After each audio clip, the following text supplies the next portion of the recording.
So hello beautiful people, welcome back to my channel. I hope आप सब बहुत अच्छे होंगे और मैं भी बहुत अच्छी हूँ।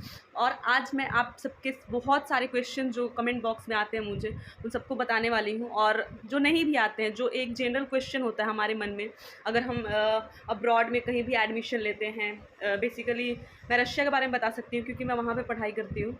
तो आने से पहले बहुत सारे क्वेश्चन होते हैं हमारे मन में जो कि नहीं मिल पाते, हमें कोई नहीं दे पाता अगर जब तक हमारा कांटेक्ट ना हो किसी ऐसे स्टूडेंट से जो वहाँ पढ़ रहा हो और जो ऑनेस्टली बताए कि एक्चुअली में क्या क्या चीज़ें हैं, जो हमारे मन में बहुत सारी चीज़ें चल रही हैं उनको क्लैरिफाई कर सके। सो जो सबसे पहला क्वेश्चन होता है हमारे मन में वो ये होता है कि वहाँ का क्लाइमेटिक कंडीशन कैसा है। हमारे पापा भी यहाँ थे, मम्मी पापा, उनको भी पता था बहुत ठंड है वहाँ पे, कैसे डील करेंगे हम। मैं आपको ये बता, सो वहाँ पे हर जगह पे हीटिंग सिस्टम होता है, चाहे वो आपका कॉलेज हो या फिर ग्रॉसरी स्टोर्स हो, आपका हॉस्टल्स हो। यहाँ तक कि आपको अंदर कहीं भी जैकेट्स भी पहनने की ज़रूरत नहीं है, लेकिन आपको हैवी जैकेट यूज़ करने होंगे अगर आप कहीं बाहर जा रहे हैं घूमने के लिए। बाकी कोई भी दिक्कत नहीं है, आप वहाँ पे बिल्कुल सर्वाइव कर सकते हैं ठंड में। सारी वहाँ पे ऐसी फैसिलिटीज़ हैं जो ठंड में हम भी सर्वाइव कर सकते हैं अच्छे से, और कर रहे हैं वहाँ पे हज़ारों बच्चे। सो इसके बारे में डरने की तो कोई भी ज़रूरत नहीं है, ऐसा डरने की कोई भी ज़रूरत नहीं है। और एक इंपॉर्टेंट क्वेश्चन जो कि बेसिकली सबके मन में होता है अगर हम कहीं भी एडमिशन लेते हैं उससे पहले, कि वहाँ पे हमारे लिविंग एक्सपेंसेस कितने होंगे, हमारे रेगुलर खर्चे कितने होंगे, हमारी ट्रैवलिंग में कितनी खर्ची होगी, फ्लाइट के टिकट्स कितने के होते हैं, और इन सब का आंसर कोई भी नहीं दे पाता है। सो आज मैं आपको इस वीडियो में बताने वाली हूँ आप कितना मंथली आपके कितने खर्चे जाएंगे, ट्रैवलिंग चार्जेस कितने लगेंगे, और वहाँ पे खाने में कितने आपके खर्च हो सकते हैं। इन सब सारे क्वेश्चन का जवाब मैं आज दूँगी।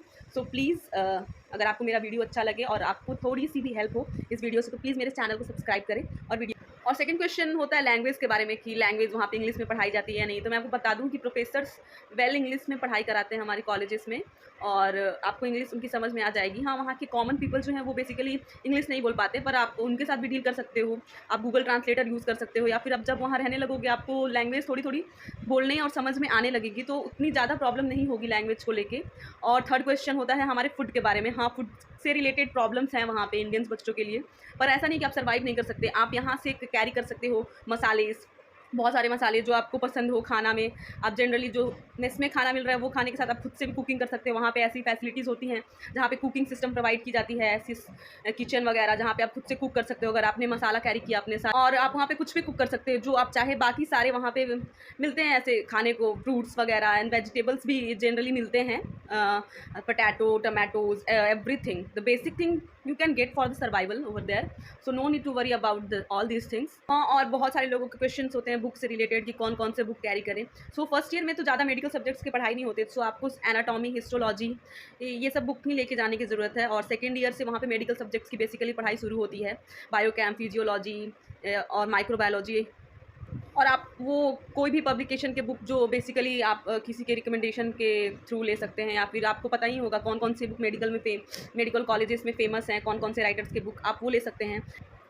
और हाँ, बहुत सारे लोगों की ये भी क्वेश्चन होती है कि एडमिशन कैसे ले रशिया में। सो प्लीज़ इस बात का ध्यान रखें कि एक ट्रस्टफुल कंसल्टेंसी का से एडमिशन लेना बहुत ही ज़रूरी है, क्योंकि बहुत सारे ऐसे फ्रॉड कंसल्टेंसी हैं जो कि बिल्कुल भी अच्छी नहीं है और आपके पैसे खा सकती हैं। सो आप गूगल पे उस कंसल्टेंसी के बारे में पता कीजिए, आप लोगों से रिव्यू लीजिए, जो स्टूडेंट्स पढ़ रहे हैं अब्रॉड में उनसे इंस्टाग्राम, यूट्यूब कहीं पे कांटेक्ट कीजिए, और एक ट्रस्टफुल कंसल्टेंसी का पता कीजिए कौन सा है, और उसके थ्रू ही एडमिशन लीजिए। आप प्लीज़ किसी भी फ्रॉड कंसल्टेंसी के झांसे में मत आइएगा, क्योंकि मैंने देखे हमारे कॉलेज के खुद बहुत सारे बच्चे जो कि बहुत सारे फ्रॉड कंसल्टेंसी से एडमिशन लेने की वजह से बहुत सारे प्रॉब्लम को फेस करते हैं। सो प्लीज़ एक अच्छी कंसल्टेंसी से एडमिशन लेना बहुत ही ज़्यादा ज़रूरी है। सो इस बात का ध्यान रखें कि आप एक मंथली एक्सपेंसेस जो है वो टोटली आप पे डिपेंड करती है कि आप कैसे हो, आप कैसे अपना लाइफस्टाइल जीते हो। अगर देखो, अगर आप बहुत ज़्यादा खर्च करते हो, आपको बहुत सारे कपड़े खरीदने पसंद हैं, या फिर बहुत बाहर का खाना पसंद है, तो ऑफ कोर्स आपके बहुत ज़्यादा खर्चे हो जाएंगे, और वहाँ पे बहुत सारी चीज़ें कॉस्टली हैं एज़ कम्पेयर टू इंडिया। खाने की भी बहुत सारी चीज़ें कॉस्टली हैं।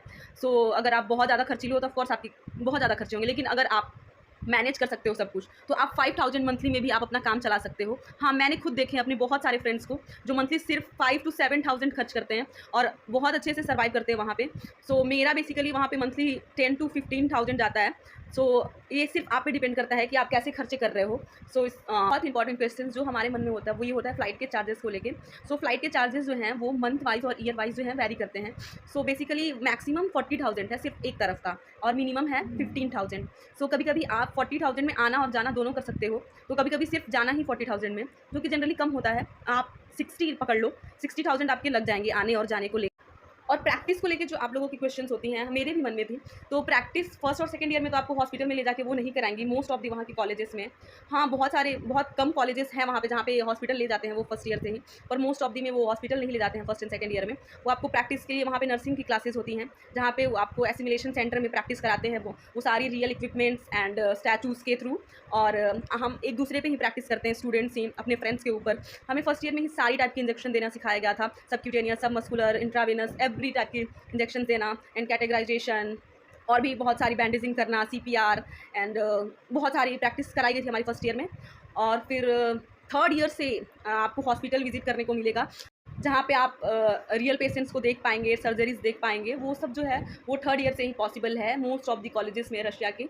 सो ये मैंने जो है वो रियलिटी आपको बताई है, और ये पूरा आपके ऊपर है कि आप वहाँ आना चाहते हो या नहीं। लेकिन अगर आप वहाँ आने के लिए आपको पूरी रियलिटी जानना बहुत ही ज़रूरी है, जो कि ये है। और खाने को लेकर दिक्कतें हो सकती हैं, आपको वहाँ पे स्ट्रगल तो करना पड़ेगा। स्ट्रगल तो हर जगह है और वहाँ पे भी है, और मैं झूठ नहीं बोलूँगी, स्ट्रगल है वहाँ पे लाइफ के लिए। एन्जॉयमेंट है, पढ़ाई भी है, सब है, लेकिन स्ट्रगल भी है। और आई होप आप लोगों को इस वीडियो से हेल्प हुआ होगा। So thank you everyone, love you all. अगर आपको मेरे वीडियोस अच्छे लगते हो प्लीज़ मेरे चैनल को सब्सक्राइब करें। So see you in the next video, bye, love you.